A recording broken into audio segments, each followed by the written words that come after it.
con todos. eh, Hemos llegado a nuestro último día del primer módulo de la maestría y quería cerrar el módulo con lo que en realidad se ha avanzado muchísimo que corresponde a la ecografía Doppler, ¿no? Y que de hecho en cada módulo siguiente que ustedes van a ir teniendo, se va a conversar bastante al respecto, ¿no? Se va a hablar de lo que es la ecografía Doppler en ginecología, en mama, en abdomen, etcétera, ¿no? Es por eso de que parte de las generalidades que ustedes también deben de tener muy en cuenta es justamente los principios que hay detrás de lo que es el Doppler, ¿no? De la botonería. Bien, entonces vamos a dar inicio. Voy a compartir pantalla.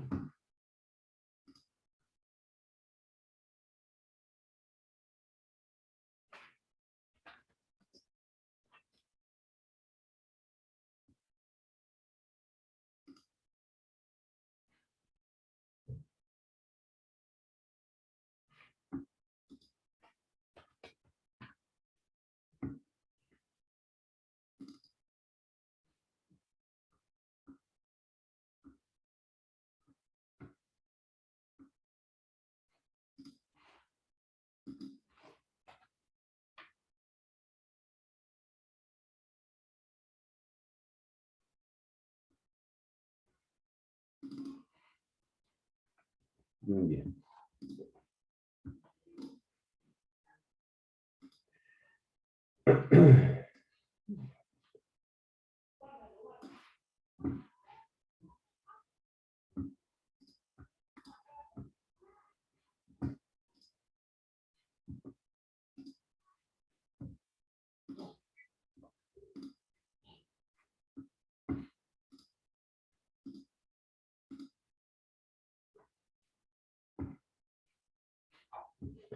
Ok.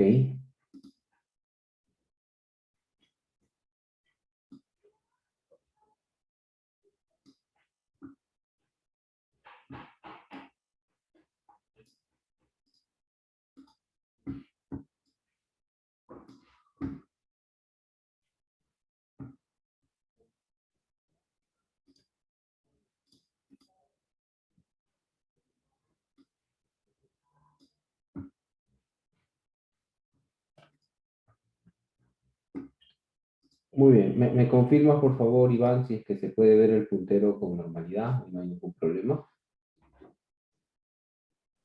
Sí, se puede observar. Perfecto, gracias. Muy bien, vamos a dar inicio a esta última parte de los principios y generalidades en ecografía. Y vamos a hablar el día de hoy acerca de la ecografía Doppler. Hacemos mención, ¿no?, a esta técnica gracias a quien fue pues, un físico austriaco, ¿no?, matemático, Christian Andreas Doppler, ¿correcto? Quien vivió de 1803 a 1853 y tituló pues una hipótesis que se definía como en relación con las luces de colores de las estrellas dobles en 1842, quien hacía referencia que existía un desplazamiento, ¿no?, en función a la velocidad. Por ejemplo, había un cambio de color de las estrellas, lo cual significaba que había un movimiento por parte pues, de la Tierra, ¿no? Entonces, había un cambio que se daba básicamente con el tema del movimiento de algo. Entonces, cuando hablamos del Doppler, justamente estamos haciendo referencia a movimiento. En 1845, Buys-Ballot verificó este efecto y prácticamente fue el encargado, ¿no?, de probar la hipótesis de Doppler, titulado como el experimento más elegante de la historia. Usó dos trompetistas, uno se encontraba fijo en la estación del tren, mientras que el otro se encontraba móvil en el interior del tren. Los dos músicos tocaban las mismas notas, pero a medida que el tren pasó por la estación, era obvio que las frecuencias de los dos no iban a encajar, aun cuando estos tocaran las mismas notas, con lo cual se verificó que al existir un movimiento, existe también un cambio en las frecuencias. Cuando hablamos del efecto Doppler, estamos haciendo referencia, vuelvo a repetir, a un cambio, a un viraje de frecuencias.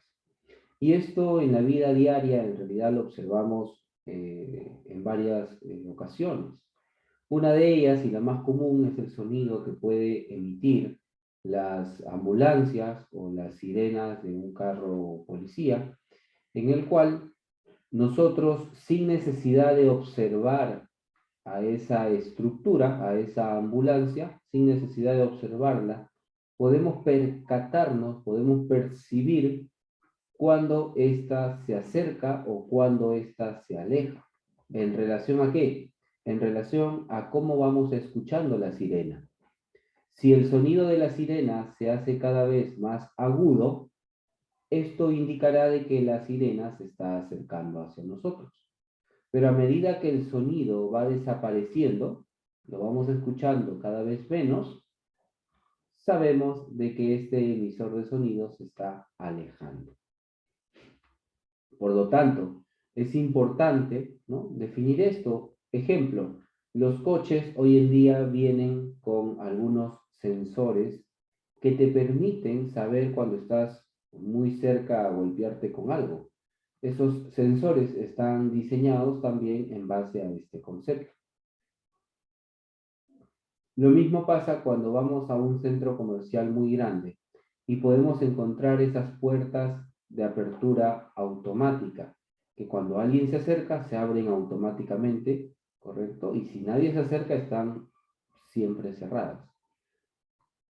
Estos sensores básicamente trabajan también con este efecto. Pero en la parte de la medicina, ¿cómo se fue dando? ¿No? ¿Cómo se fue desarrollando? Porque recordemos que Christian Andreas Doppler, ¿no?, quien fue el que descubrió esto, no lo hizo en el campo de la medicina, fue un descubrimiento que lo hizo en el campo de la astrología. Casi 100 años después, porque el descubrimiento fue en 1842 y probado en 1845, casi 100 años o más de 100 años después, Shigeo Satomura en Japón aplicó las ondas o estas microondas a diversos materiales y luego amplió esto al cuerpo humano. En 1955 publicó sus mediciones Doppler provenientes de un corazón latiente con ondas de 3 MHz. Pero no fue hasta que Donald Baker en 1961 desarrolló o fabricó el primer Doppler continuo. Y fue así cuando por primera vez en 1962 Donald Eugene utilizó este Doppler continuo en pacientes con patología arterial y venosa. Fue así entonces que muchos titulan, ¿no?, al padre de la medicina, o al padre del Doppler en medicina, a Donald Eugene Strauss. 3 años después se fabricó el primer Doppler fetal para detectar actividad cardíaca, ¿no?, el DOPTOM de Smith-Klein, y no va a ser hasta 1984 donde recién se fabrica un ecógrafo que tenía ya incluido también el Doppler. Recuerden que teníamos equipos como el Doppler continuo, totalmente aislados, ¿no? Pero hacen la fusión de la ecografía 2D con la ecografía Doppler recién en 1984 a través de la casa comercial de Aloka, ¿no?, que hasta hoy en día sigue vigente con los equipos, por ejemplo, de Hitachi, ¿no?, Hitachi Aloka. Por cierto, muy buenas máquinas también. Esa es entonces una breve historia de cómo llegamos a esta tecnología, que los que ya hacen ecografía, que entiendo que son varios de los participantes que tenemos en este módulo, ¿no?, ya han escuchado, han visto o inclusive ya están realizando algunos de estos exámenes Doppler. Y como siempre, pues la parte histórica es relevante para poder saber, ¿no?, de qué es lo que estamos hablando.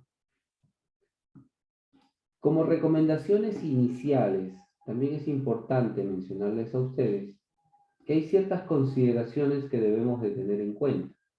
Nosotros hablábamos de los principios, inclusive hablamos un poco, recuerdo, de lo que es el efecto o los efectos biológicos que pudiesen generar el uso del ultrasonido.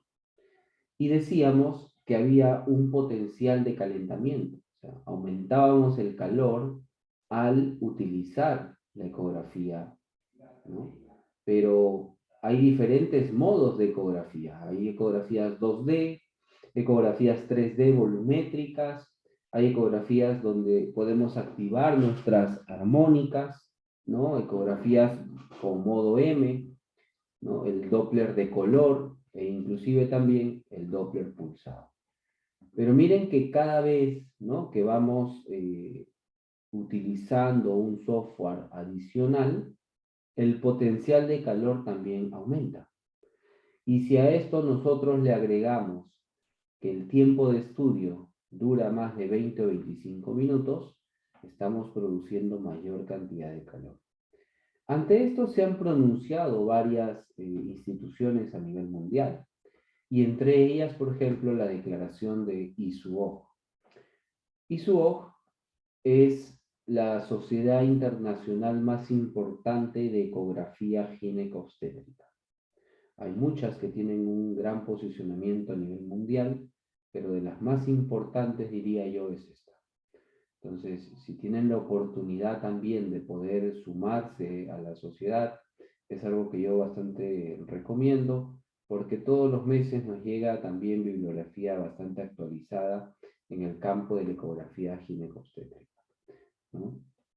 Entonces, ¿qué es lo que dice la Sociedad Internacional de Ecografía Ginecobstétrica? Cuando definen la seguridad de la ecografía Doppler en la valoración fetal, hace referencia sobre todo en la ecografía de 11 a 13.6 semanas. Y les pregunto aquí algo, doctores. ¿Qué tipo de ecografía realizamos entre las 11 a 13.6? ¿Qué opinan? A ver, ¿qué ecografía realizamos entre las 11 a 13.6 semanas?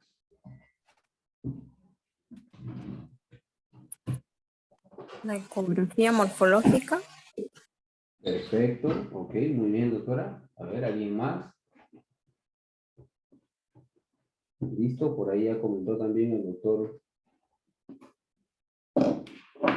Jiménez.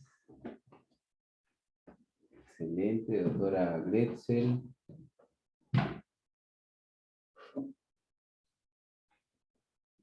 Bien, perfecto. ¿No? Hay una ecografía especial. Todo perfil de gestante debería, pues, incluir esta ecografía, ¿no? La ecografía denominada, mal llamada en realidad genética, ¿no? Eso es como generalmente se conoce.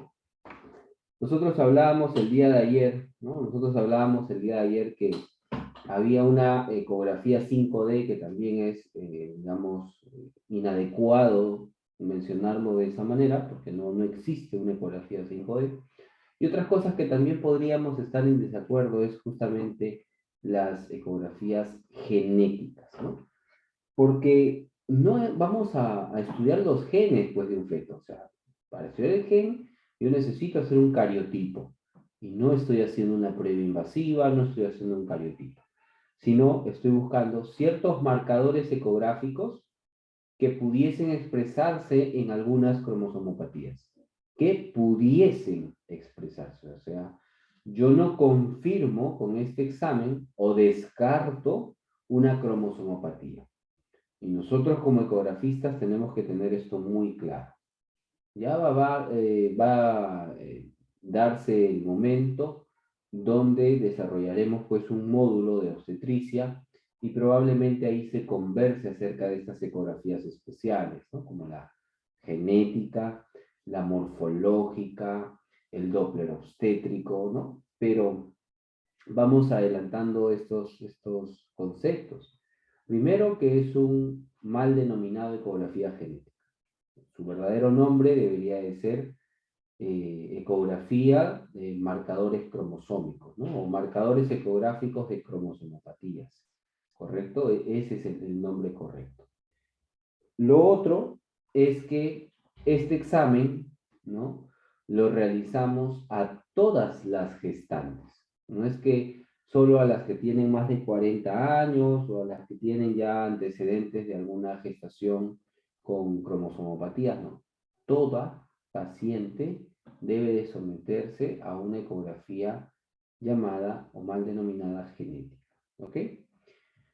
¿Qué más tenemos? Que la ecodoppler no debe de emplearse de manera rutinaria. Cuando nosotros hacemos mención a esta ecografía, generalmente hacemos referencia a la evaluación de translucencia, ¿no?, o translucencia nucal, ¿cierto? Ese es uno, ¿no? La translucencia nucal, ¿no? La famosa TN, ¿ok? Tenemos que revisar también el hueso nasal, ¿no? ¿Ok? ¿Y qué más evaluamos? Translucencia nucal, hueso nasal, ¿y qué más? ¿Qué otros marcadores se evalúan en este examen?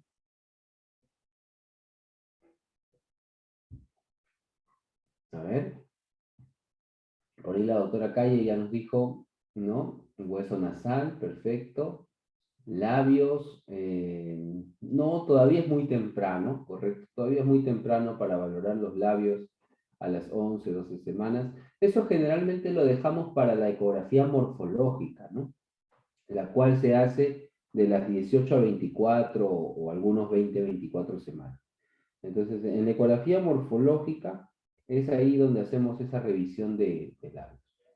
Arteria cerebral media, en realidad tampoco, ¿no? Los vasos obstétricos, como arteria umbilical, arteria cerebral media, eso se evalúa todavía en el segundo y en el tercer trimestre, ¿no?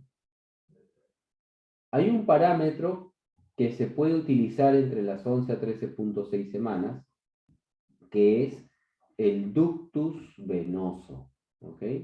¿No? Que es el ductus venoso, ¿no? ¿Ok? Perdón, ductus venoso. Ese es su nombre, ¿ok? El ductus venoso es un parámetro que me ayuda, así como la translucencia nucal y el hueso nasal, a buscar el riesgo de aneuploidías. A decirle al final del examen a esta paciente si su niño, su niña, tiene alto riesgo de ser síndrome de Down o si tiene un bajo riesgo de ser síndrome de Down. Eso es lo que nosotros hacemos. ¿Y cómo? Que según cómo se exprese la translucencia nucal, el hueso nasal, y lo combinemos con algunos datos maternos, como su edad, el índice de masa corporal, antecedentes, yo tendré un riesgo. El riesgo puede ser de 1 en 50, de 1 en 500 o de 1 en 5000. Donde obviamente un riesgo de 1 en 50 será considerado como un riesgo alto, 1 en 500 riesgo intermedio o 1 en 3000 riesgo bajo, ¿no? Algo así. Entonces utilizamos calculadoras. Pero bueno, ¿qué pasa con esto? De que muchas veces al hacer este examen de 11 a 13.6 semanas, emplean el Doppler para evaluar el ductus venoso, ¿ya? Pero ¿cuál es la declaración de la Sociedad Internacional acerca de eso? Que no debería de ser empleado de rutina, solo cuando sea necesario, solo cuando, por ejemplo, quiera refinar el riesgo de aneuploidías. Quiere decir, hazle el Doppler del ductus venoso, ¿ok? Cuando tu translucencia nucal esté elevada, o cuando el hueso nasal no esté presente, o cuando tengas pues factores de riesgo bastante importantes, ¿no? Como por ejemplo, no sé, una edad materna de 40, 42 o más años, Entonces, ahí quizás podrías acoplar ese Doppler del ductus venoso. Pero si no tienes ningún factor de riesgo importante, si tu translucencia nucal es normal y tu hueso nasal está presente, no se necesita hacer un Doppler del ductus venoso. No lo digo yo, lo dice la Sociedad Internacional de Ecografía Ginecostétrica. Algo que debemos de tener muy en cuenta también es que cuando utilicemos el Doppler hay que estar atentos a cuánto nos marca el índice térmico, ¿no? Porque cuando este supera el 1 quiere decir que estás aumentando ya en 1 grado la temperatura, ¿correcto? En el tejido que estás exponiendo. Se recomienda también que los tiempos de exposición sean de 5 a 10 minutos y nunca mayores a los 60 minutos, siguiendo el principio de Alara. Esto en cuanto a la ecografía de 11 a 13.6, ¿ya? No hacer ductus venoso, ¿no? Solo cuando sea necesario. Pero, ¿qué pasa en el periodo embrionario? En un periodo tan sensible de desarrollo, ¿no? Como es la organogénesis. Por ningún motivo será recomendable hacer un Doppler. No, pero quiero escuchar su corazoncito. Perfecto, lo puedes hacer, hazlo muy breve y mejor aún si es que lo utilizas con el modo M nada más, no con el pulsado, sino con el M. Pero a veces es que la mamá quiere escuchar cómo está latiendo el corazón. Bueno, que lo hagas en unos 20 segundos o 30 segundos, yo creo que no genera ningún problema. Pero si ya alargas esa exposición al Doppler en un periodo embrionario que hemos dicho es tan sensible, entonces eso sí no es nada recomendable, doctores. ¿Ok? Como puntos claves, ¿no? Al desarrollo de esta charla, tenemos lo siguiente. El efecto Doppler se encuentra en ondas donde la fuente y el receptor están en movimiento relativo uno del otro. Quiere decir que para tener un efecto Doppler, yo necesito que el emisor de sonido o el receptor de sonido se muevan. ¿Ok? En nuestro caso, como ecografistas, ¿no? ¿Quién será la fuente de sonido? ¿Quién será el emisor de sonido? ¿Qué estructura de nuestra máquina será la que emita el sonido? Lo hemos conversado bastante en estos días. Los transductores. Perfecto, ¿no? Los transductores, ¿no? Los transductores son los que van a emitir las ondas de ultrasonido. Y cuando hablamos del Doppler o cuando trabajamos el Doppler, las estructuras que generalmente se van a estudiar serán, a ver, ¿qué estructuras o para qué ustedes han escuchado que sirve la ecografía Doppler, ¿no? ¿O cuándo solicitan a ustedes a su paciente una ecografía Doppler? ¿Qué quieren saber? ¿Qué quieren ver? A ver, vamos. Flujo sanguíneo. Perfecto, doctora, ¿no? Vasos, quiero evaluar flujos sanguíneos. Eso es. Por lo tanto, cada vez que yo activo este programa, que es el Doppler, me sirve para ver cómo está una vena, cómo está una arteria, cómo se comporta inclusive algunas masas, algunas lesiones, algunas tumoraciones. El Doppler puede ser de onda pulsada, ya se los voy a mostrar más adelante que es un Doppler pulsado, o puede ser un Doppler color. Ambos son técnicas Doppler, pero con diferente información. El Doppler pulsado, como su mismo nombre lo dice, te va a dar pulsos del vaso, espectros.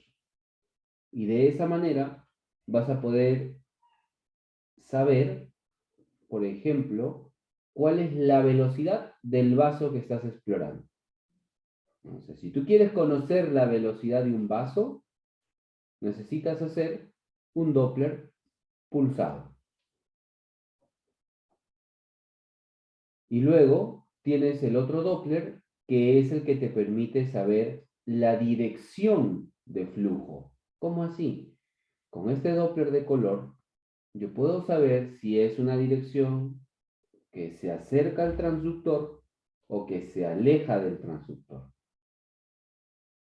a través del color que me muestra en la pantalla. Generalmente, los colores que nosotros observamos al hacer un Doppler serán un color rojo y un color azul.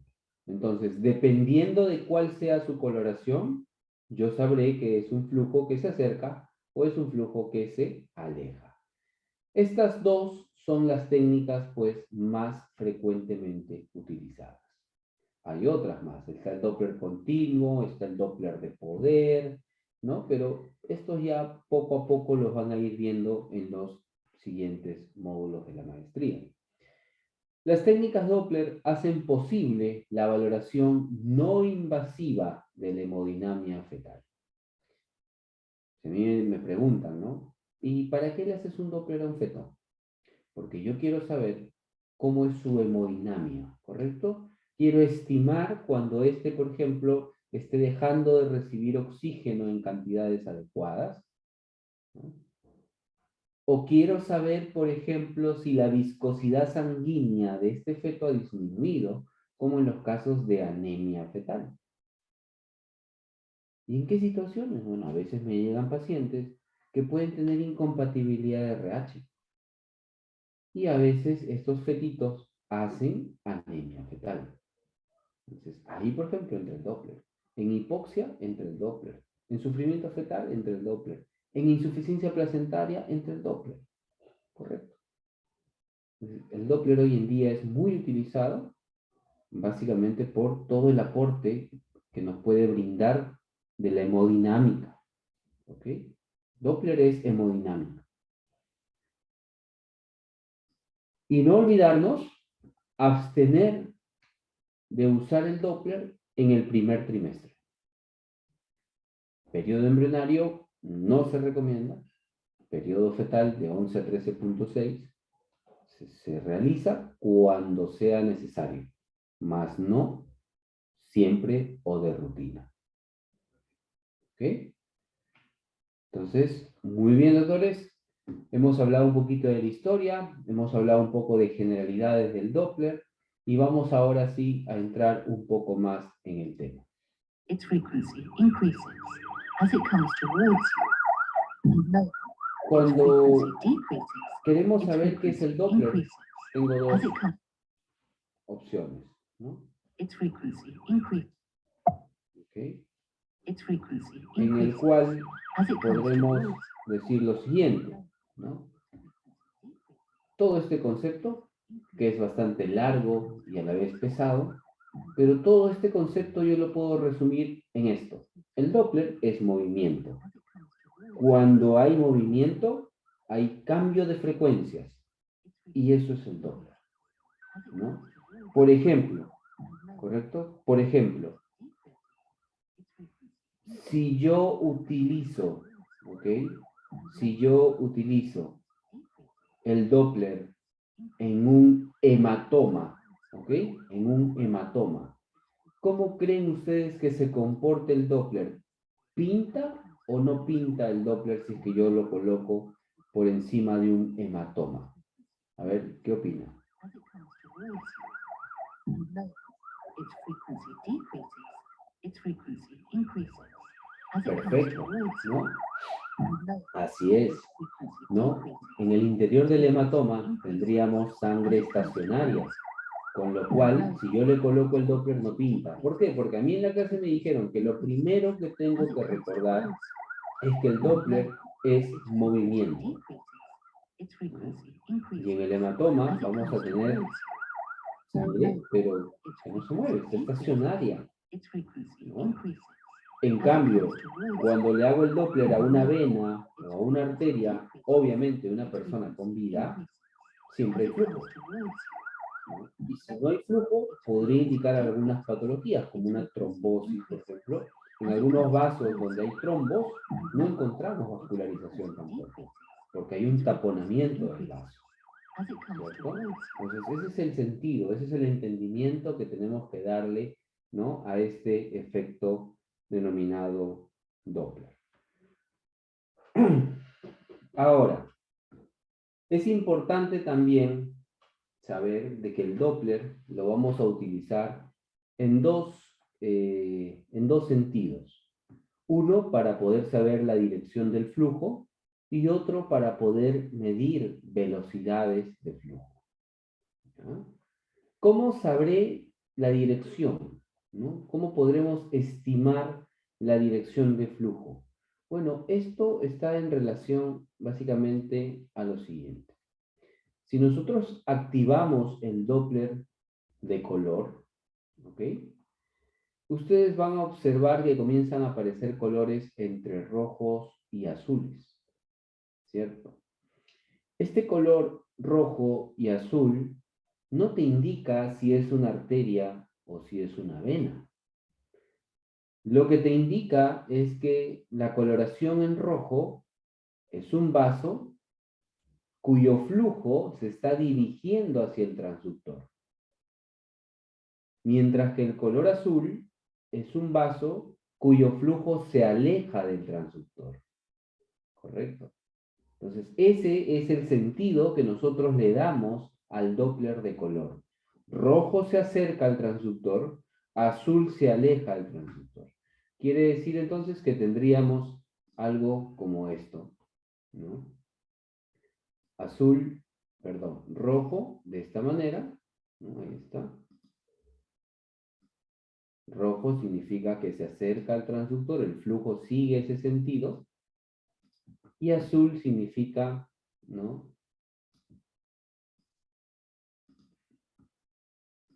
que se aleja del transductor de esta manera. Entonces, eso es lo que nosotros debemos, ¿no?, de recordar. ¿Ya? Eso es lo que nosotros tenemos que recordar. ¿Ok? Y a veces un error común que se comete es decir, ¿no?, eso que pinta de color rojo es una arteria, o eso que pinta de color azul es una vena. No.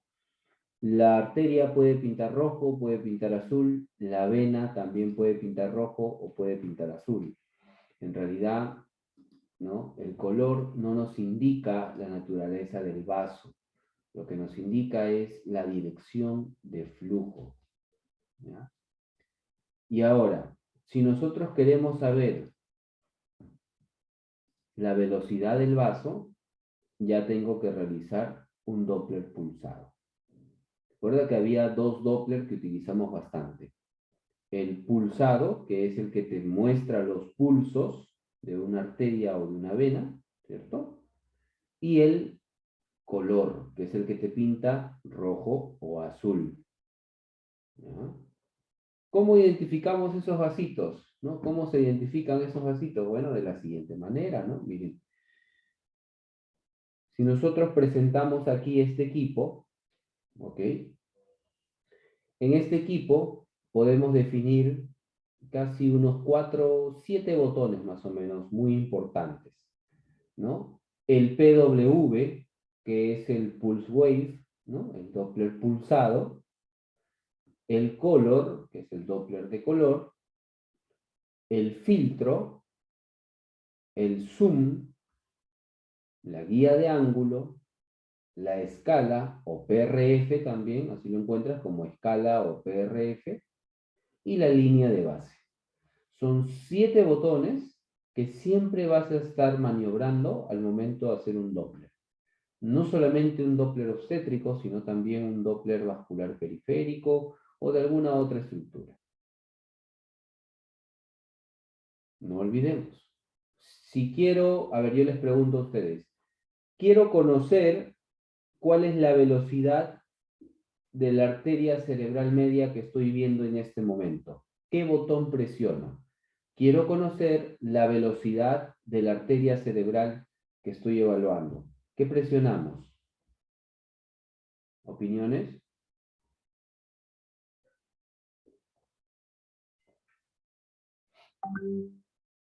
A ver. Hemos dicho que son 7 los botones que generalmente utilizamos para hacer un Doppler. Ok. Ahora, Estoy viendo una cabeza fetal y mi tarea es calcular la velocidad que tiene esta arteria cerebral media. Entonces, ¿qué botón voy a presionar? Perfecto. PW, ¿no? El pulse, wave o Doppler pulsado. Este pulsado es el que me mostrará este patrón, este espectro. Y al conocer este espectro, yo lo puedo medir. Y al medirlo, me dirá exactamente cuál es la velocidad del vaso. Por ejemplo, aquí, en este vasito, tenemos una velocidad máxima o pico sistólico de 97.75. En este otro vaso, bueno, acá no hemos marcado el vaso, aquí tampoco, pero si nosotros vamos a cálculo, ¿no? Entran al measure para hacer las mediciones y hacen este trazo como lo hemos hecho aquí, van a poder también calcular cuál es la velocidad de estos vasos que han estudiado.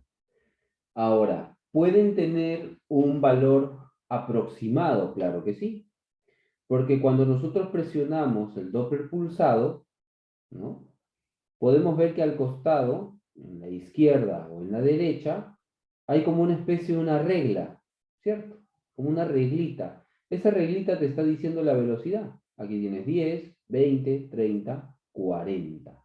Entonces, esta vena debe estar más o menos en 35 por ahí.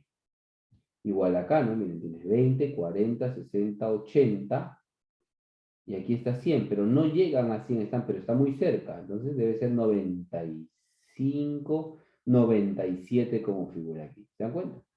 Entonces, si tienes ahí la opción, ¿no? de las velocidades aproximadas, solo con verlo nomás.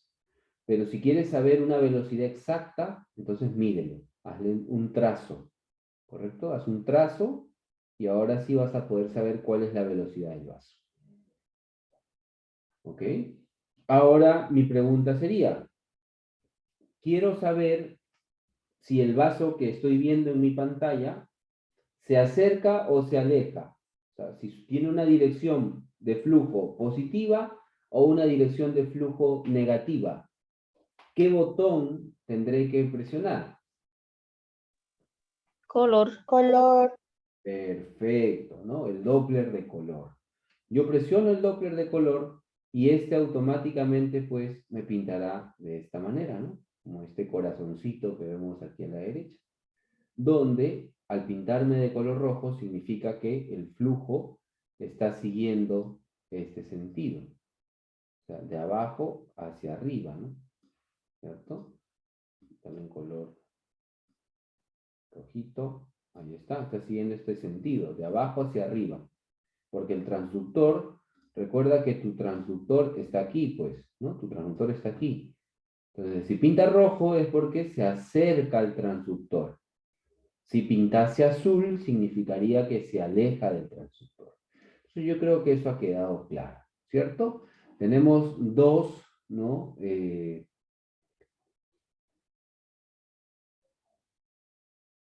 Dos puntos bastante importantes en el Doppler, que es la dirección de flujo con el Doppler de color y la velocidad de flujo con el Doppler pulsado. Recordemos también que para hablar de Doppler tiene que haber movimiento, ya sea del emisor o ya sea del receptor. Para hablar de un efecto Doppler tiene que haber movimiento, ya que si no se mueve el emisor ni el receptor, entonces podríamos estar ante un flujo ausente. O sea, no te va a pintar el Doppler, no te va a pintar el color, no vas a poder sacar ningún espectro, porque nada se mueve en el interior de esa estructura y no tendrás entonces un Doppler. Uno de los conceptos que son, digamos, de los más importantes al realizar un Doppler, justamente es el coseno del ángulo de insonación. Para eso tenemos que recordar qué es el ángulo de insonación, ¿no? ¿Qué es el ángulo de insonación? Veamos. Yo tengo aquí el transductor. Ok, ahí está mi transductor. Vamos a dibujar ahora por aquí una estructura ahí en horizontal. Yo les pregunto a ustedes, ¿cuál será el ángulo de insolación a este nivel? Entre el transductor y esta estructura que está horizontal. ¿Cuál es el ángulo que se forma entre su haz de ultrasonido y la estructura? Perfecto. Excelente. Tenemos un ángulo de 90 grados, ¿no? Tenemos un ángulo de 90 grados. Muy bien. Recuerden esto, por favor. ¿Qué es el ángulo de insolación, ¿no? Pregunta de examen. Es la relación que existe entre el transductor y la estructura que vamos a evaluar, ¿no? Ese es el ángulo de insolación. ¿Y por qué es importante? Porque, ojo, que yo no les estoy diciendo, no les estoy pidiendo tampoco de que recordemos o memoricemos toda esta fórmula, ¿ya? No, es más, a veces tampoco la recuerdo, ¿ok? ¿Por qué? Porque cuando yo hago un Doppler, no es que voy a sacar un papel y un lapicero y calcularlo esto de manera manual. No, o sea, yo encuentro el vaso, le doy el pulsado para que salga el espectro, hago mi trazo en el espectro y automáticamente la máquina me arroja el resultado. O sea, yo no necesito sacar una hoja y lapicero para calcular esto. ¿Ok? Entonces, no les recomiendo o no sería importante que ustedes memoricen toda esta fórmula. ¿Pero por qué la pongo entonces? ¿Cierto? La pongo con el sentido que sí debemos de recordar que dentro de la fórmula hay un coseno del ángulo de insolación. ¿Ok? Hay un coseno del ángulo de insolación. Y esto sí tengo que recordarlo, esto sí es muy importante, porque de esto depende entonces la calidad de mi Doppler, ¿no? ¿Qué pasa? A ver. Tenemos por aquí, vamos a dibujar el transductor. Vamos a hacer dos ejemplos, ¿ya? Dos transductores, uno aquí y otro justo ahí nomás al costado. ¿Ya?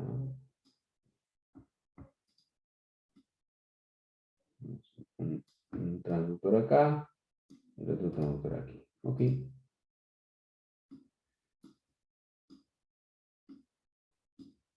Listo. Ahora dibujemos un vaso, ¿ya? El cual puede ser horizontal o puede ser vertical, ¿no? Podría ser oblicuo también, pero a manera de ejemplo vamos a hacer solo estos dos. Que sea un vaso horizontal en la pantalla. Okay, ahí está mi vasito. O que sea un vaso vertical en pantalla. ¿Ok? Entonces tenemos ahí dos ejemplos. Yo les pregunto, correcto a ustedes, ¿cuál era el ángulo que se formaba entre el transductor y esta estructura cuando se ve así horizontal? ¿De cuánto es este ángulo, doctores? Perfecto. 90 grados, doctor. Excelente. Es un ángulo de 90 grados. ¿Y cuál será el ángulo que se forma entre el transductor y este vaso que está así, vertical?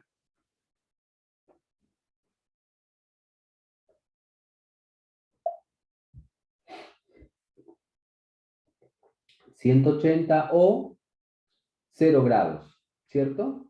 0 grados, ¿no? Tenemos aquí un ángulo de 90 y un ángulo de 0 porque va paralelo al vaso, ¿cierto? Va paralelo al vaso. También este va perpendicular al vaso. ¿Bien? Ok. ¿Qué pasa? Lo siguiente, que si nosotros recordamos un poquito pues esta parte, ¿no?, de las matemáticas, podríamos decir que en el ejemplo de la izquierda tenemos un ángulo de 90 grados, lo cual sería igual, ¿no?, a un coseno de 90. Que saben, es igual, ¿no?, es igual a 0.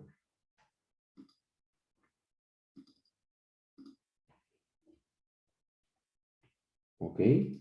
El coseno de 90 grados es igual a 0. Mientras que para el otro ejemplo, que veíamos el vaso vertical en la pantalla, podríamos decir aquí que el coseno es de 0 grados, el cual es igual a 1.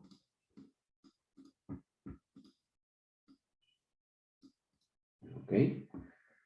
Entonces, miren que cuando tengo un ángulo de insonación, ¿no?, cuando tengo un ángulo de insonación de 90 grados, mi fórmula se multiplicará por 0, ¿correcto? Mi fórmula se multiplicará por 0 cada vez que yo tengo un ángulo de 90 grados. Por lo tanto, no tendré información. Me resultará, ¿no?, una información totalmente errada, totalmente falsa, ¿no? Mientras que si yo tengo un ángulo de 0 grados, un vaso totalmente vertical en la pantalla, toda mi fórmula se multiplicará por 1. Quiere decir que tendrá los valores más absolutos posibles, ¿no? Entonces, como les mencionaba al inicio de esto, no importa si usted recuerda o no la fórmula completa del Doppler. Lo que sí tiene que recordar es que un coeficiente de la fórmula es el coseno del ángulo de insonación. Y cada vez que yo tenga un vaso horizontal en la pantalla, no es recomendable eso, porque todo se multiplicará por 0. Lo recomendable es que el vaso se vea vertical en la pantalla.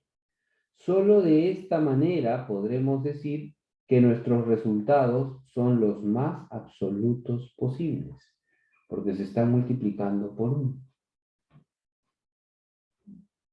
Miren cómo esto puede variar. Ok, vamos a ver por aquí. Miren. Este es el porcentaje o el error relativo que tenemos cada vez que vamos aumentando nuestro ángulo hacia 90 grados. Cuando yo tengo un ángulo de 0 grados, el error es del 0%. Quiere decir que mis datos son los más absolutos posibles. Cuando ya llevo un ángulo de 15 grados, el error es del 3%, 30 grados, 13%, 45 grados, 29%, y así hasta llegar a los 90 grados, donde el error será del 100%. Veamos las imágenes. Podemos observar aquí, ¿correcto? Podemos observar aquí, ¿no?, lo siguiente. Es un cordón umbilical, ¿ok? ¿Ya? Es un cordón umbilical. Podemos ver un vaso que sigue esta dirección, ¿no? Este vasito se está dibujando de la siguiente manera. Es un vaso prácticamente vertical en la pantalla, ¿no? Mientras que aquí tenemos un vaso, que es la aorta del feto, ¿no? Tenemos un vaso que está horizontal en la pantalla. Entonces, ¿qué pasa? Como está vertical, yo le pongo aquí este signo de un igual, es el volumen de muestra. Ahí está, le pongo ahí el volumen de muestra y saco datos de ese vaso. Primero, que el color me pinta muy bien, me pinta muy bonito. Bien rojo, bien azul. El espectro también se observa bien, ¿no? Es un patrón homogéneo, bien definido, ¿no? ¿Por qué? Porque estamos utilizando un correcto ángulo de insonación. Pero ¿qué pasa si el vaso no se ve vertical, si no se ve horizontal como el que está acá? tengo un espectro positivo, un espectro negativo. Quiere decir como si fuese un vaso bidireccional, que en realidad no es cierto, ¿no? Que sea un vaso bidireccional, sino que por el mal ángulo de insonación que tienes aquí, te genera falsas imágenes, ¿correcto? Te genera falsas imágenes. Bien, entonces, veamos por acá, ¿correcto? Veamos por aquí.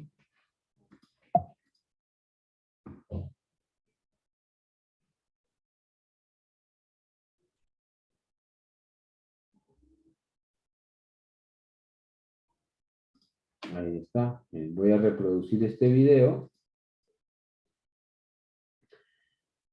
para que puedan observar lo siguiente, ¿no? Es un cordón umbilical también, el que estamos evaluando aquí, y un vasito, ¿no? Que es la vena umbilical, ¿correcto? Va a mostrarnos esta imagen particular.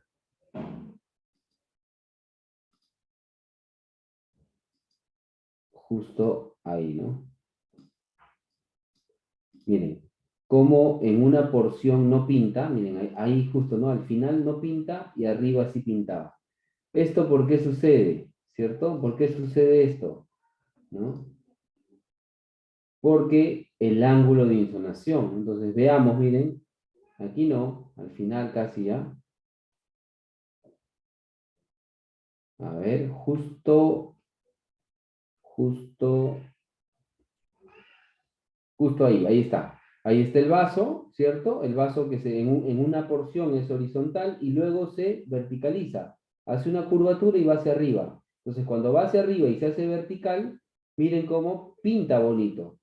Pero cuando está horizontal, aquí no pinta, a pesar que es el mismo vaso. En una porción pinta y en otra no. ¿Esto qué me indica? Ángulo de insonación. Porque no es que aquí haya un trombo o algo que no esté dejando pasar la sangre, sino que estoy insonando en 90 grados. Ese es un error muy frecuente que se comete, ¿no? Que se comete al hacer a veces un Doppler periférico, ¿no? Muchos informes a veces de trombosis, cuando en realidad estás teniendo un mal ángulo de insonación. ¿Ok? Entonces hay que tener siempre en cuenta, ¿no? Este principio del ángulo de insonación.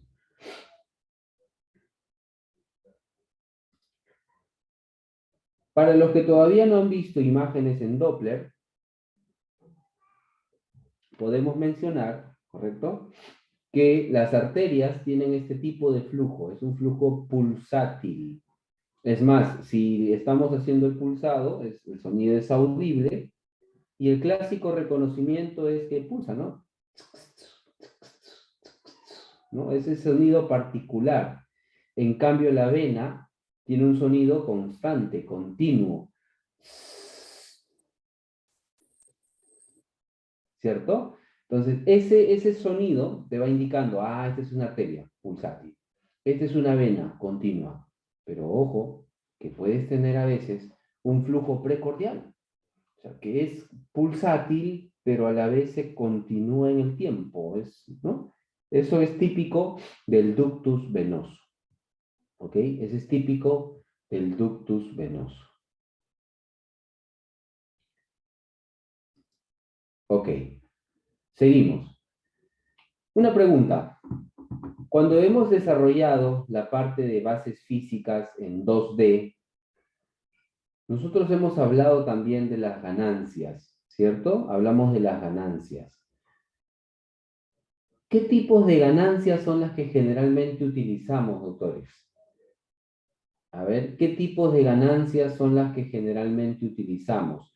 ¿Ganancias altas, ganancias bajas o ganancias intermedias?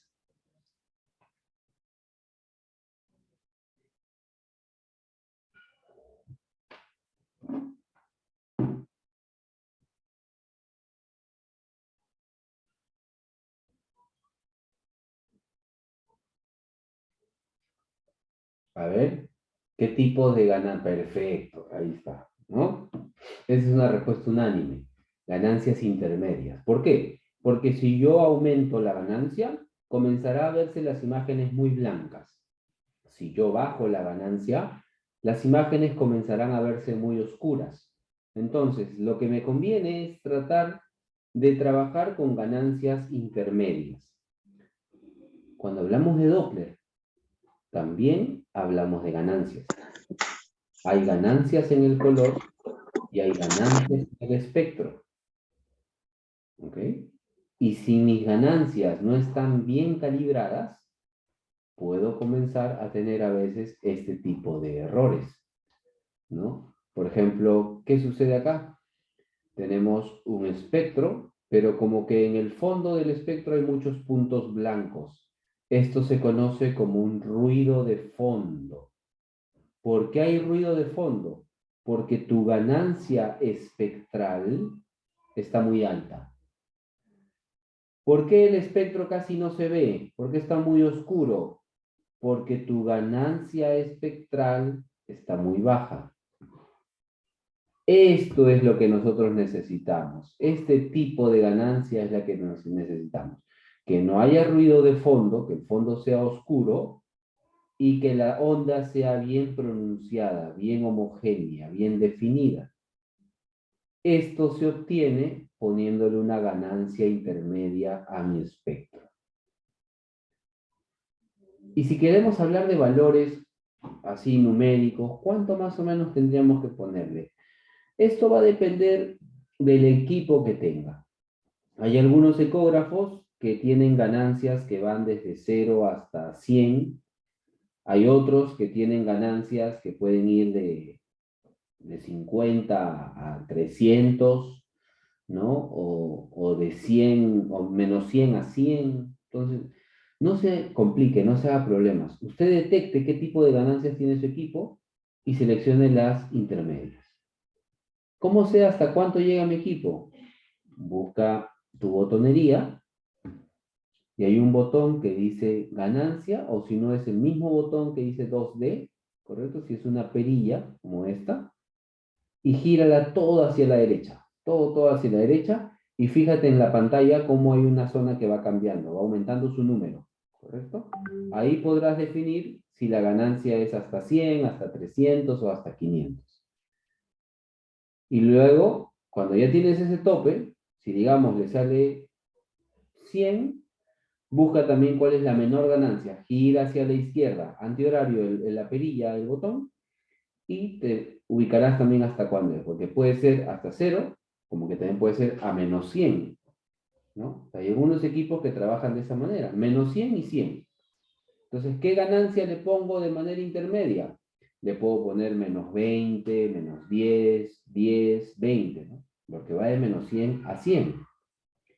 Pero hay otros equipos que tienen ganancias que van de 0 a 100. Entonces, ¿ahí qué me conviene? 40, 50, 60, ¿no? Entonces, sea cual sea la ganancia con la que viene su máquina, usted seleccione la ganancia intermedia. De esa manera, obtendrá un espectro muy nítido. Pero ojo, que esto no es exclusivo del espectro. También puede verse en el color. Están viendo un vaso, activan el botón que dice Doppler de color y ustedes esperaban que les salga pues un vaso rojo o azul, como lo vieron en la clase. Pero les comienza a salir como un mosaico de colores, un montón de puntos de colores, ¿correcto? Que nos indican ¿qué? Nos indican que tu ganancia de color está muy alta. Cuando encontramos ese mosaico de colores por fuera del vaso, ¿correcto? Por fuera del vaso, eso es porque la ganancia de color está muy alta. ¿Ok? Ahora, esa ganancia de color, ¿no? Esa ganancia de color también se ajusta en el parámetro intermedio.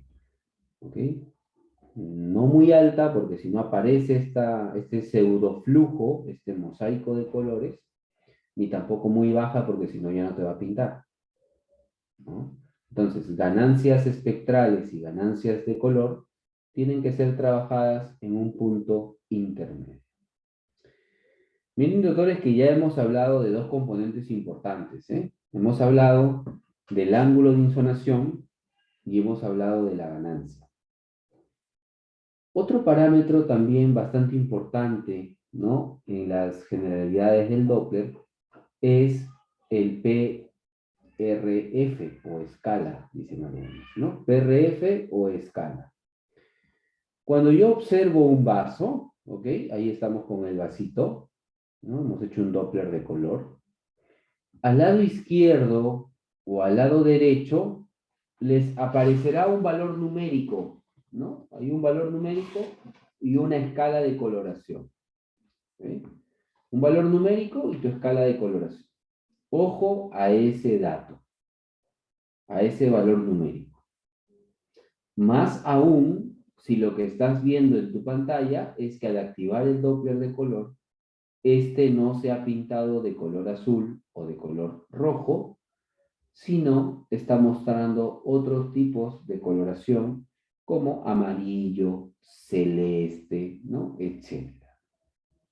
Estos colores diferentes al rojo y al azul en el interior de un vaso se conocen como aliasing. Es un artefacto, ¿ok? Es un artefacto, ¿no?, que se conoce como aliasing. ¿Ya? Este aliasing, ¿no? Este aliasing se da ¿por qué? ¿Ok? ¿Por qué se da este cambio de coloración? ¿Por qué el vaso ya no me pinta rojo o por qué no me pinta azul? Porque la velocidad sanguínea del vaso ha superado a este valor numérico que tienes aquí. Superó a tu límite de Nyquist. ¿Ok? Entonces, ¿cómo lo corregimos? Lo que tienes que hacer es aumentar esa escala o PRF de lo que estaba en 6. Lo podemos llevar, miren, a 18.8. Y miren cómo el vaso ha mejorado su coloración. De lo que estaba con colores distintos al rojo y al azul, ahora podemos ver un vaso que se pinta predominantemente en rojo. Ojo que todavía falta por ahí algunos colorcitos que pulir. Podríamos subir un poco más la escala para desaparecer esos pequeños puntos, pero al menos en comparación al otro se ve mucho mejor. Esto generalmente viene de esta manera, doctores. Miren. Igual un cordón umbilical. Miren cómo no observo un color totalmente azul, sino es que es un color también amarillo y celeste el que está apareciendo. ¿Por qué? Porque mi escala está en 13.8. Y cuando evaluamos una arteria umbilical, sus velocidades generalmente van entre 20 a 60.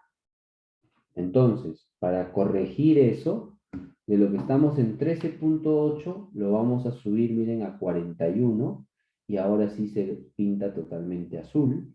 Ya no se pinta con este color celeste y amarillo que estaba al principio. ¿Ya? Entonces, esta escala o PRF tiene que ajustarse en relación a la velocidad del vaso. Tengo que conocer cuál es aproximadamente la velocidad del vaso y según eso le pondré un valor numérico adecuado. ¿Ok? Si no, aparecerá este artefacto que se conoce como un artefacto de aliasing. Ojo que el aliasing no es exclusivo, ¿ok? No es exclusivo del Doppler de color. El aliasing se puede observar también en el Doppler pulsado. ¿Cómo así? Cuando la onda se corta, ¿no? Si yo veo que la onda se ha cortado, esto se conoce también como aliasing espectral, ¿correcto? Este es un aliasing espectral. ¿Qué puedo hacer para corregirlo? Así como cuando poníamos el color, aparecía en un lado una escala de coloración y un valor numérico, tenemos también que al costado de las ondas aparecen, ¿no?, un valor numérico que, por ejemplo, aquí está en 30. ¿Qué quiere decir? Que la velocidad de este vaso ha superado los 30. Es por eso que se ha cortado. Pero yo tengo aquí dos opciones, ¿no? Cualquiera de estas dos opciones las puedo utilizar. Puedo aumentar el PRF. Por ejemplo, no, acá igual se cortó esta onda, está en 20, lo puedo subir a 50.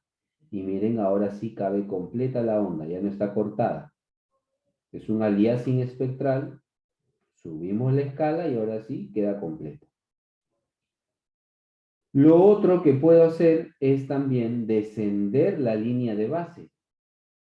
Siempre que hacemos un Doppler espectral, nos sale una línea horizontal que es la línea de base. Entonces, si yo bajo la línea de base, automáticamente esto de lo que está en 30 sube a 50. Entonces, son esas dos opciones las que yo puedo utilizar para corregir estos artefactos de aliasing. ¿Cómo? ¿Dónde? Aquí está. Bien, hay un botón de escala o PRF. Si hay aliasing de color o hay aliasing espectral, sube tu escala o PRF para corregir ese artefacto. Hay un botón que dice también línea de base.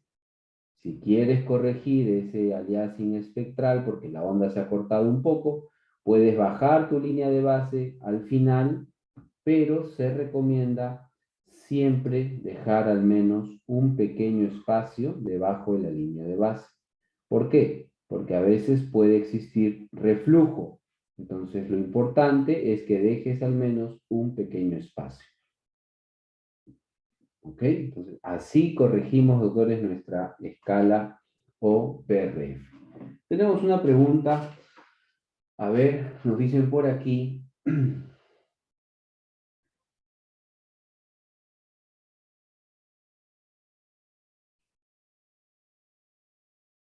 Ya. El ángulo de insonación, hemos dicho, ¿no?, que cuando tenemos ángulos de insonación de 0 grados, miren, cuando tenemos ángulos de insonación de 0 grados, el error es de 0%. A medida que vamos subiendo el ángulo de insonación, vamos teniendo mayor porcentaje de error. Entonces, ¿cuál cree usted que debería de ser lo ideal? Pues el cercano a 0, siempre que se pueda. Siempre que hacemos pulsado, hay que esforzarnos en tratar de buscar un ángulo 0. Porque a medida que voy aumentando el ángulo, va aumentando también el error. Ahora, en la práctica, no podemos hacer pues todos los vasos en 0 grados, es imposible. Imagínense ustedes tratar de hacer, a ver, se me ocurre un Doppler de carótida, ¿no? ¿Ok? Entonces tenemos, por ejemplo, aquí el transductor, ¿no? Lo ponemos aquí, en el cuello, ¿ya? La carótida va así, ¿no? ¿Cierto? La carótida va así, entonces yo estoy yendo de esta manera. Estoy yendo casi 90 grados, ¿no? En 0, nunca le voy a poder dar a la carótida en 0, porque tendría que darle así, tendría que sacarle la cabeza al paciente para poder caerle ahí recién en 0 a la carótida, ¿cierto? Entonces, en carótida, generalmente voy en 90, pero lo que hago es una maniobra de punta tacón, ¿para qué? Para angular esto, ahí al menos.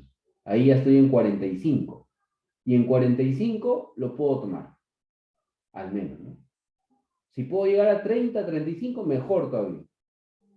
Pero nunca a 90. Porque si yo le pongo la carótida ahí a 90, ojo que los resultados no son nada confiables, ¿no? Entonces siempre recordemos esto, ¿no? Mientras más cercano a 90, más error. Y siempre que sea posible, tratar de buscar ángulos en 0 grados. Pero hemos visto que en la práctica a veces no se puede, pues, ¿no? Hay algunos vasos que a pesar que te esfuerzas, a pesar que tienes mucha experiencia ya haciendo Doppler, lo encuentras en 15, en 30, en 45. Pero máximo, el ángulo máximo que puedes utilizar es hasta de 60 grados, sobre todo para vascular periférico. ¿Ya? Generalmente los puedes trabajar en 45. En obstetricia no, en obstetricia los vasos sí son más fáciles en cuanto a su ángulo. ¿Por qué? Porque puedes encontrar la arteria cerebral media en cero, puedes encontrar la umbilical en cero, las uterinas a veces también las encuentras en cero, y si no están en cero, hasta en 30, 35 como máximo. ¿Ok, doctor? Entonces, siempre que sea posible, tratar de buscar los ángulos que sean más cercanos a 0 grados. Si puede en cero, perfecto. Ese valor será absoluto, totalmente confiable. Lo que sí nunca tiene que lograr o realizar es tomar un Doppler con un vaso en 90 grados. ¿Cómo se expresaría un vaso en 90 grados? Que usted vea en su pantalla este vaso de manera horizontal como lo vemos acá, ¿no? Por ejemplo, ver un vaso así de esta manera horizontal, yo no lo podría tomar ahí, ¿no? Acá. Horizontal no, ¿correcto? Horizontal no. Porque, miren, uno no pinta, ¿te das cuenta? No está pintando el color. Y dos, te está dando aparentemente pues un flujo bidireccional, que en realidad no es cierto, sino es un artefacto esto por un mal ángulo de insolación. ¿Ok? Muy bien. Entonces, miren, hemos desarrollado ya ángulo de insolación, ¿cierto? Hemos desarrollado ganancias, PRFs y escala. Por eso es importante recordar o aprender o memorizar cuál es la velocidad que tiene aproximadamente el vaso que vas a estudiar, ¿no? O sea, al hacer un Doppler, tú tienes que saber más o menos cuál es la velocidad del vaso que vas a estudiar, un promedio. Por ejemplo, si hacemos un Doppler obstétrico, yo sé que la arteria umbilical, la cerebral media y la vena umbilical tienen generalmente velocidades que van entre 20 a 60. ¿Ok? Mientras que el corazón generalmente tiene velocidades que van por arriba de 60 o 80. Las uterinas también tienen velocidades que van por arriba de 60 a 80. El ductus tiene velocidades que van por arriba de 30. ¿Ok?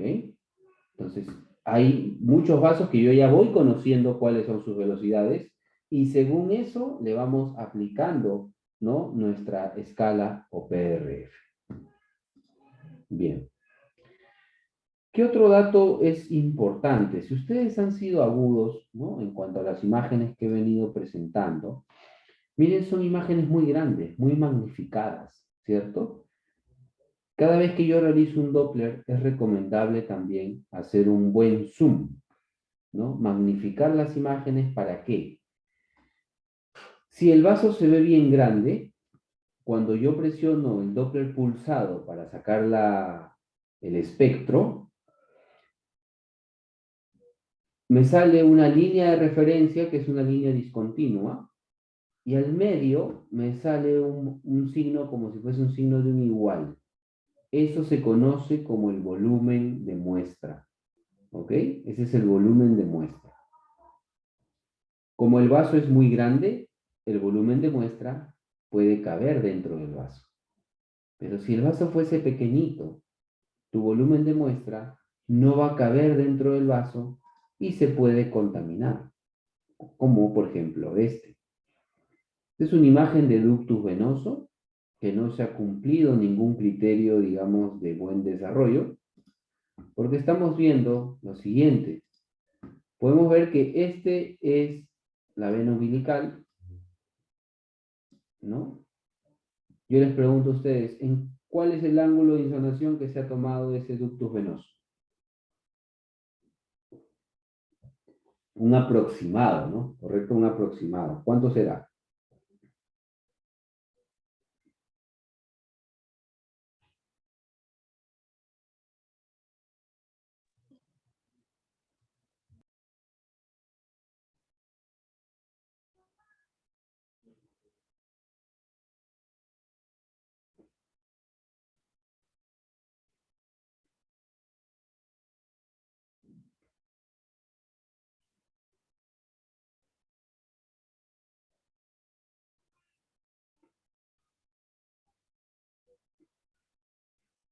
A ver, sí, un aproximado de 45, 60, pues no, pero en realidad pues sabemos de que estamos en un ángulo como que más cercano a 90 que cercano a 0. Eso sí está claro. Entonces tenemos un mal ángulo de insonación. Tenemos una imagen muy pequeña que no se ha magnificado. ¿Y esto qué genera? Genera que al activarle el pulsado, el volumen de muestra esté dentro y fuera del vaso. Por lo tanto, ¿esto a qué se presta? Se presta a que se pueda contaminar los datos del Doppler, ¿no? Entonces, miren que acá estoy utilizando un mal ángulo de insonación, una falta de magnificación y una contaminación de la muestra. Y justamente por ahí me preguntaban, ¿no? ¿Cuánto debe medir esa muestra? Lo necesario para que esté dentro del vaso. Esa es la respuesta. Algunos dicen de 0,5 a 1, algunos dicen de 1 a 2. Yo digo lo necesario que mida, pero que esté dentro del vaso. Porque si su volumen de muestra está fuera del vaso, entonces ahí sí ya tenemos problemas, ¿no? Si se dan cuenta, casi en todas las imágenes que vemos acá, el volumen de muestra está dentro, dentro, dentro, dentro del vaso. ¿Ok? A veces mide 1, a veces puede medir 2. Entonces, en realidad no hay un valor así estándar. Lo que sí tienes que tener en cuenta es que el volumen de muestra esté dentro del vaso. Muy bien. Y otro parámetro que también debemos nosotros de tener en cuenta, autores, es los filtros, ¿correcto? Los filtros, ¿no? También conocidos como los filtros de pared, ¿no? No dicen los filtros de pared, ¿ya? Estos filtros, como su mismo nombre lo dice, pues, ¿no? Te permiten eliminar, filtrar, quitar ciertas señales, ¿correcto? Ciertas señales, ¿no? Ya sean de alta o de baja frecuencia. Si yo realizo un Doppler periférico, digamos, aorta, ¿no? Carótida, ¿no? Generalmente son vasos que tienen velocidades muy altas. Por lo tanto, a mí me conviene filtrar esas velocidades altas. ¿Ok? Pero si evalúo vasos obstétricos, por ejemplo, una vena umbilical o una arteria umbilical, estos vasos tienen velocidades que van en 20, 30, 40 centímetros por segundo. Son considerados como vasos de bajas velocidades. Por lo tanto, ahí me conviene utilizar filtros bajos para magnificar o optimizar esas bajas velocidades. Entonces, el filtro se va a utilizar en relación a la estructura que yo esté valorando. Si yo estoy evaluando vasos de velocidades muy altas, utiliza tu filtro más alto para que justamente puedas filtrar esas velocidades altas. Si estoy utilizando o estoy evaluando un vaso de velocidades bajas, utilizo un filtro bajo, ¿correcto? Para poder optimizar o filtrar esas bajas velocidades. Entonces, esto de los filtros va a estar en relación, ¿no?, a la velocidad de los vasos que estudiemos. Por ahí nos hacen una pregunta bastante interesante, ¿no? El doctor Díaz. ¿Qué opina del corrector de ángulo ante la imposibilidad de llegar a 0 grados en muchos casos? Eso es cierto, ¿no? Nosotros habíamos mencionado que el ángulo Doppler óptimo es 0 grados. De hecho, cada vez que nosotros presionamos el botón que dice Doppler pulsado, la línea de referencia sale así, totalmente recta, en 0 grados. Porque la máquina asume que tú ya llevaste tu clase de Doppler y sabe que te tienes que esforzar en tomar un vaso lo más vertical que se pueda.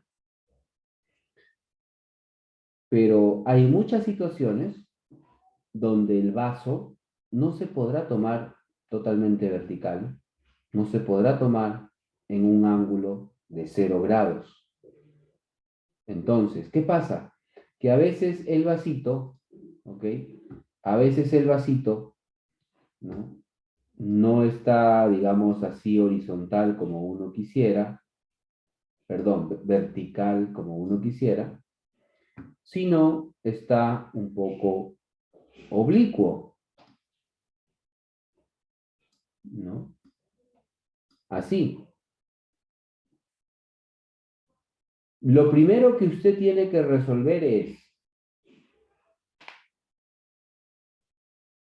¿me esforcé verdaderamente en buscar el vaso de manera vertical? ¿O es que me vino así y bueno, lo tomo así? Correcto.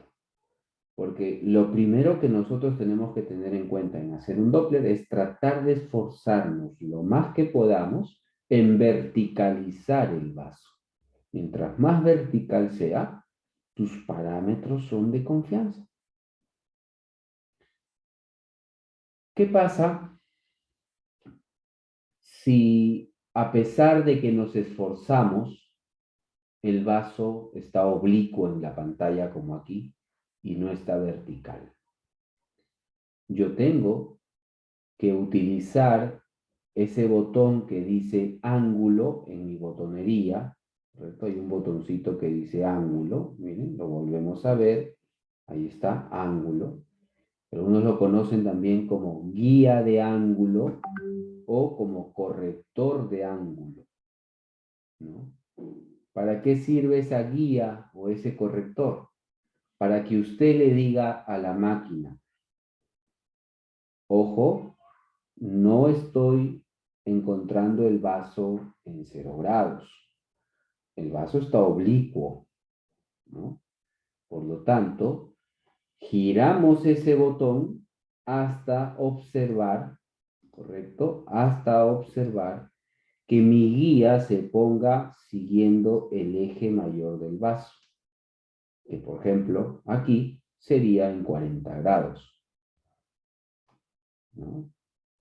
De esa manera, yo estoy corrigiendo o le estoy diciendo a la máquina, ojo, no lo calcules, no hagas tu fórmula con coseno de 0 grados, sino calcula los datos con un coseno de 40 grados. Si yo no le doy esa información a la máquina y la dejo así en 0, entonces tengo un porcentaje de error también. ¿Ok?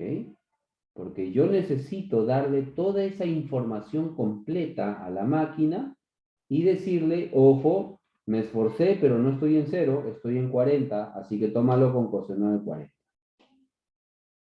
Si yo no hago eso, entonces puedo tener también problemas, ¿no? O errores en los cálculos de velocidad. Como por ejemplo aquí, miren. Yo les pregunto a ustedes, ¿cuál de las dos imágenes, izquierda o derecha, tiene una guía de ángulo que verdaderamente sigue el eje mayor del vaso? O sea que está bien situada en el centro del vaso y siguiendo su eje mayor. ¿Cuál de las dos? ¿Izquierda o derecha? Derecha. Derecho. Perfecto. Excelente. Muy bien. La derecha, ¿no? La derecha sigue verdaderamente el eje mayor del vaso. A esta le falta todavía girar un poco más la guía para ponerla siguiendo verdaderamente el eje mayor.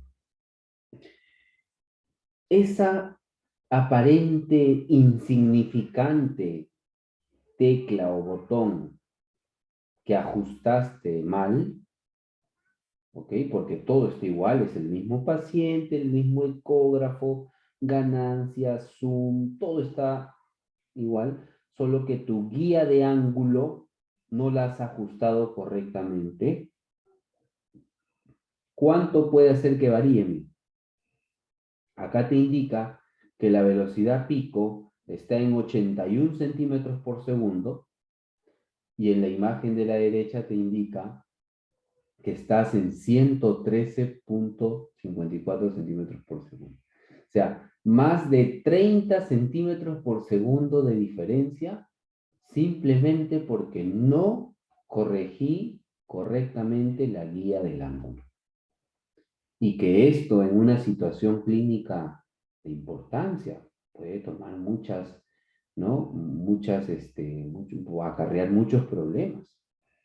Por ejemplo, así nomás por mencionarlo, ¿no? Justo me llegó un paciente para hacerle cerebral media y determinar si había o no anemia fetal. Sabemos que para determinar una anemia fetal, lo que generalmente utilizamos es el punto de corte de 100 centímetros por segundo. Se dice que cuando la velocidad está por encima de 100 centímetros por segundo de la cerebral media, eso es positivo para anemia. Mientras que cuando está por debajo, generalmente indica normalidad. Entonces, por ejemplo, aquí en esta imagen me diría, el feto está normal y aquí el feto tiene anemia. ¿A cuál le creo? ¿No? Esos problemas nos puede generar una mala corrección de la guía de ángulo. Otra cosa, no confundan el ángulo de insonación con la guía del ángulo. Son cosas totalmente diferentes. El ángulo de insonación, hemos dicho, que es la relación que existe entre el transductor y la estructura que estás evaluando. Por ejemplo, aquí yo tengo más o menos un ángulo, que diríamos, ¿no? De casi 45 grados. ¿Cierto? Aquí yo tengo un ángulo de más o menos unos 45 grados. ¿No? Ese es el ángulo de insonación, la relación que existe entre mi transductor y la estructura que estoy evaluando.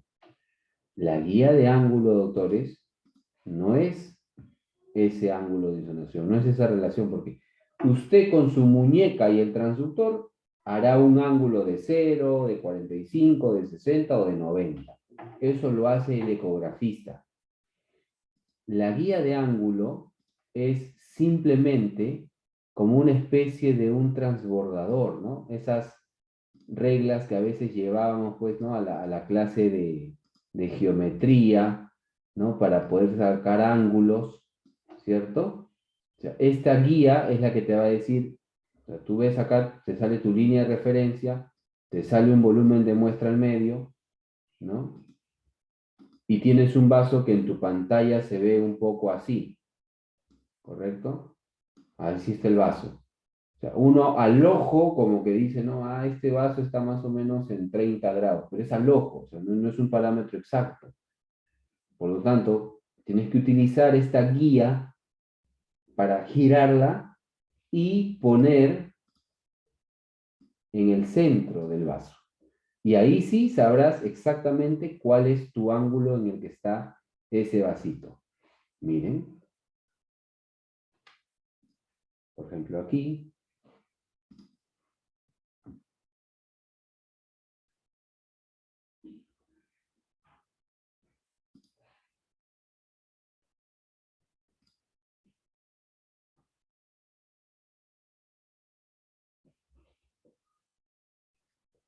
A ver, déjenme buscar. Acá está, ¿no? Bien.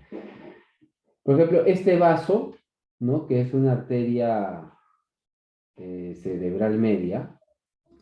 Si agudizamos nuestra vista, ¿correcto? Si agudizamos nuestra vista, no está totalmente en cero, ¿cierto? Está un poquito oblicuo, ¿no? No está totalmente en cero, está un poquito oblicuo. Entonces, lo que hemos hecho acá es poner, pues, ¿no? Nuestra guía de ángulo ligeramente oblicua. ¿Cuánto? Ahí está, 7 grados.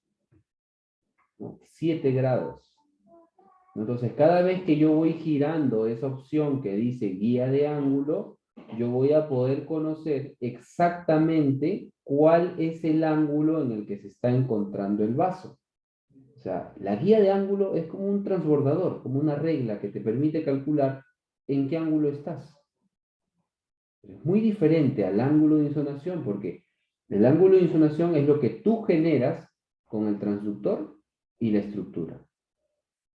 ¿Ok? Y tiene siempre que primar, ¿no? Siempre tiene que estar en su cabeza como el parámetro más importante, que su ángulo de insolación, su relación del transductor y la estructura, tiene que ser lo más cercano a 0 grados. ¿Correcto? Lo más cercano a 0 grados. Lo cual se interpreta como que en tu pantalla veas un vaso lo más vertical posible.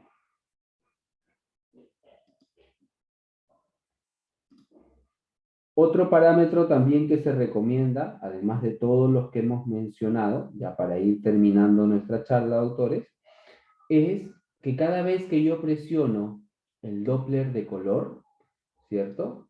Nos aparece esta especie de trapecio que se conoce como caja de color.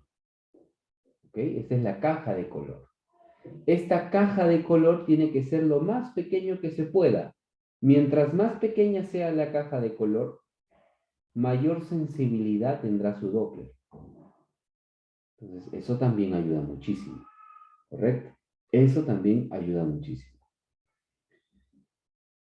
Por lo tanto, luego de haber hecho todo el comentario que hemos venido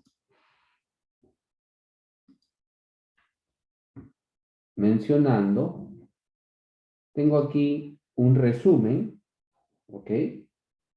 De los parámetros que hay que tener en cuenta, o las generalidades a tener en cuenta en un ecodoppler. Pregunto, ¿qué tipo de ganancias utilizamos? Porque acá nos dicen ajustar ganancia, ¿no? ¿Qué tipo de ganancias utilizamos cuando hacemos un Doppler? Intermedias. Perfecto, ¿no? Utilizamos ganancias intermedias.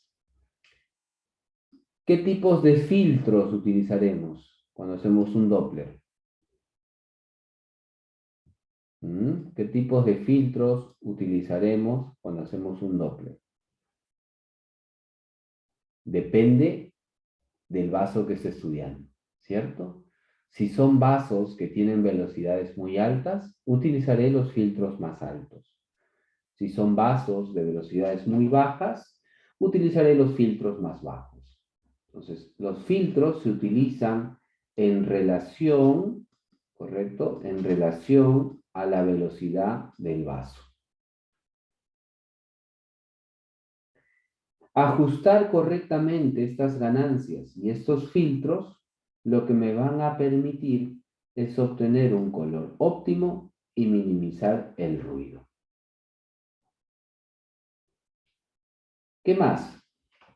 Nos dicen también ajustar la escala de velocidades, el PRF, ¿no? Ajustar la escala de velocidades o PRF.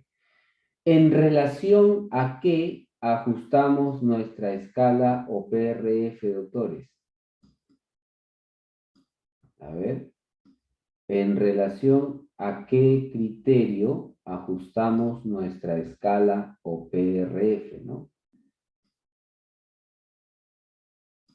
Es lo mismo, hemos dicho que esto es lo mismo que esto, ¿no? Escala y PRF. Perfecto. En relación también a la velocidad del vaso. Quiere decir que yo tengo que conocer más o menos cuál es la velocidad del vaso para que en relación a eso coloque mi escala o PRF. Si voy a evaluar un vaso como una arteria umbilical, por ejemplo, que tiene velocidades que van entre 20 a 60, pues mi PRF o escala lo ajustaré entre 20 a 60. ¿No? Entonces necesito yo saber previamente qué vaso voy a estudiar, qué vaso voy a realizar, y según eso coloco mi escala o PRF. ¿Cómo se recomienda colocar la línea de base? ¿En la parte más alta, en la parte media o en la parte más baja? ¿Cómo se recomienda colocar nuestra línea de base? En la parte más media. ¿Ok?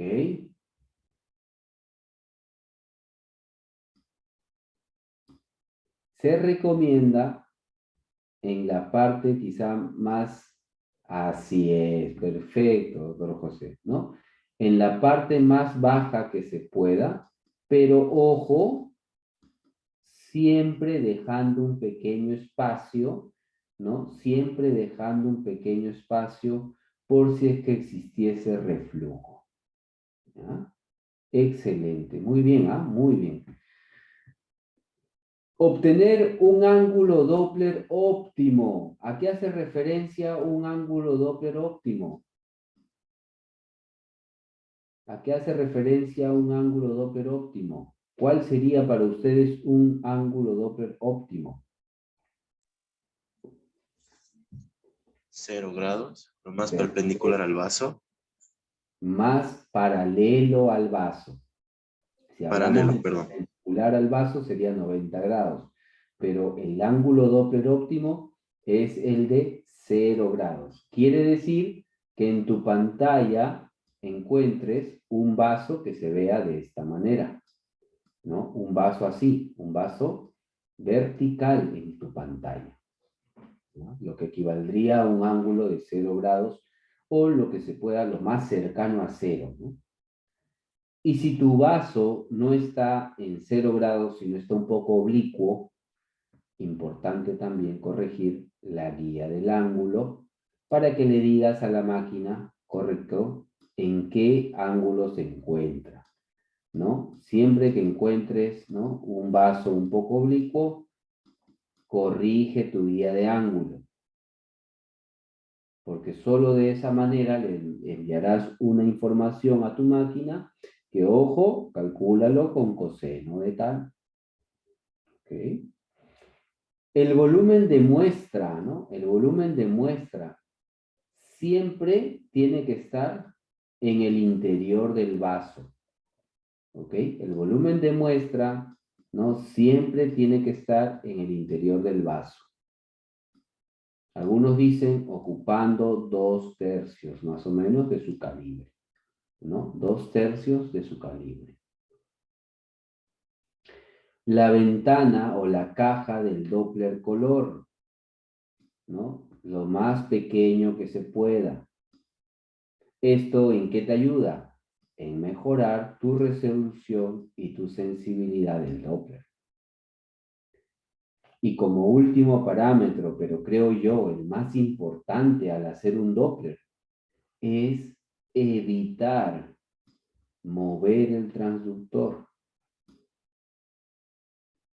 Cuando hacemos inclusive a veces un Doppler obstétrico, le decimos a la paciente que cuando vamos a tomar los datos, o sea, justo le voy a dar set para que comience a salir mi espectro, le digo, señora, no respire, no respire, no respire. ¿Ok? Y ahí que no respire unos segundos y ahí va saliendo mi espectro. Muy bonito. Porque si la paciente está respirando, entonces a veces también genera un movimiento, ¿correcto? Genera un movimiento. Y eso puede contaminar la onda. ¿Ok? Entonces es muy importante. Inclusive en los estudios se recomienda también hacer en reposo, ¿no? Un estudio, un Doppler obstétrico, no lo puedo hacer con un feto que esté en constante movimiento, ¿no? Necesito que esté en reposo. ¿Ok? En Doppler, en periférico es más fácil porque el paciente te colabora muchas veces, ¿no? ¿Ya? Muy bien, y acá nos preguntan, ¿no?, ¿con qué botón ajustamos, por ejemplo, la ventana del color? Excelente pregunta y eso me demuestra que ha estado totalmente atenta, doctora, porque es algo que hemos mencionado, pero no hemos mostrado un botón como tal, ¿no? Porque habíamos dicho que son 7 los botones, hemos conversado todos: Doppler pulsado, Doppler color, filtro, zoom, línea de base, escala y ángulo. Pero ¿cómo hacemos la ventana del color más pequeño o más grande? Bueno, cuando hacemos un Doppler, generalmente va a detectar encima del trackball un botón que dice Change, ahí está. Es fácil porque generalmente a veces también dice, no dice Change, sino dice Update, ¿no? Pero su reconocimiento es un tanto sencillo porque nos muestra esto, miren. Nos muestra como que una imagen continua, como que un cuadrito continuo, ¿no? Un cuadrito continuo, aquí, bien definido, y un cuadro discontinuo, así.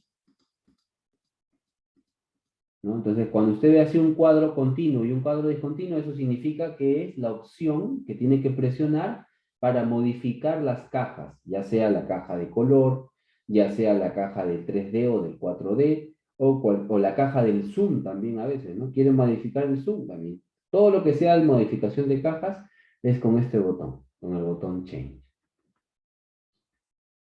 ¿Ok?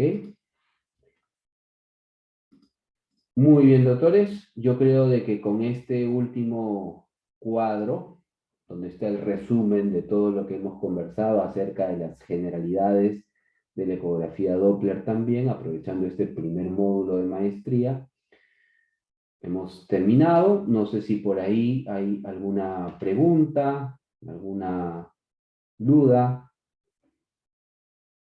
Les dejo el chat abierto, pueden activar sus audios.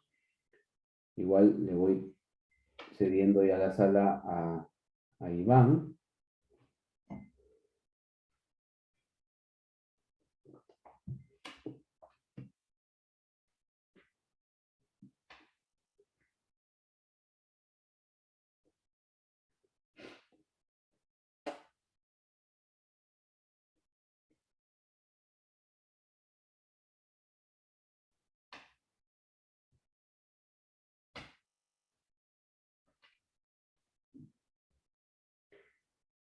¿Qué textos? Bueno, en realidad en Doppler hay varios textos interesantes. Uno de ellos pueden ser, por ejemplo, el libro de Cafisi, ¿no? Otro es el Kallen. Y en Doppler, sobre todo, el Pozniak, ¿no? Hay un libro de Pozniak, ese también es muy bueno, muy interesante, ¿no? Pero inclusive a veces como que un poco más de ellos, podríamos recomendar las guías que están publicadas también en internet, ¿no? Que son las guías de Isuog, ¿no? Las guías de Isuog también ayudan muchísimo, ¿no?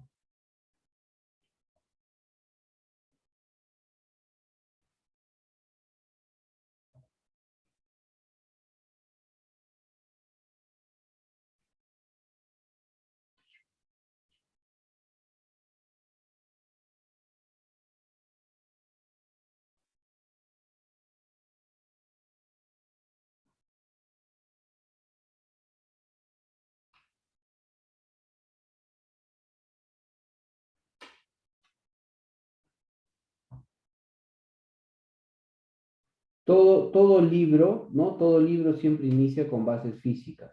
Entonces, cualquier libro actualizado yo se los recomiendo para revisar un poco de las bases físicas, ¿no? Hay libros de Doppler también donde se revisan las bases físicas del Doppler como tal, ¿no? Pero lo que yo sí les recomiendo es que sea, digamos, literatura actual, ¿no? Literatura con más, quizá no más de 5 años de antigüedad, ¿no?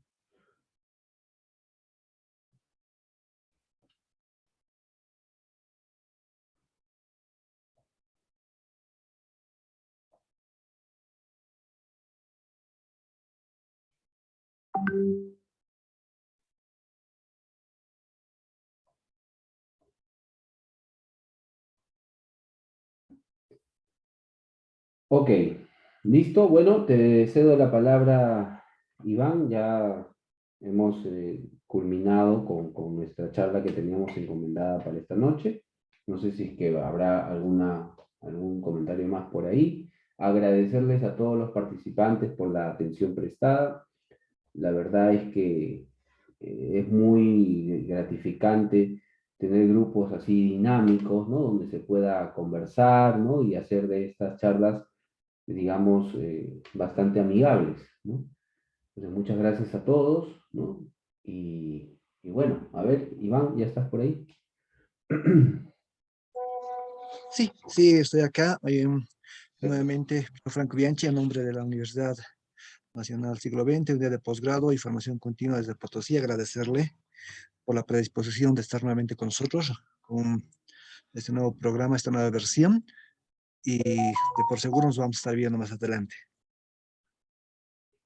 Listo, un placer como siempre, así que ahí estamos. Gracias a todos. Saludos y que tengan muy buenas noches. Buenas noches, profesor Franco Bianchi. Para todos los participantes, por favor, pedirles que en el transcurso de esta semana vayan regularizando lo que es sus inscripciones, ya que algunos tenían pendientes lo que era la cancelación de la matrícula. Asimismo, los documentos, por favor, los pueden enviar en fotocopia, por flota nos indican, o si no, no lo pueden escanear por alguna aplicación de Tab Scanner o Cam Scanner y nos lo envían por vía WhatsApp, nosotros vamos a hacer la impresión. Hasta este fin de semana, por favor, desde esta semana, ¿no? Hasta el día viernes. Bueno, estamos atentos, muchas gracias con todos. Con su permiso, voy a finalizar su. Buenas noches con todos.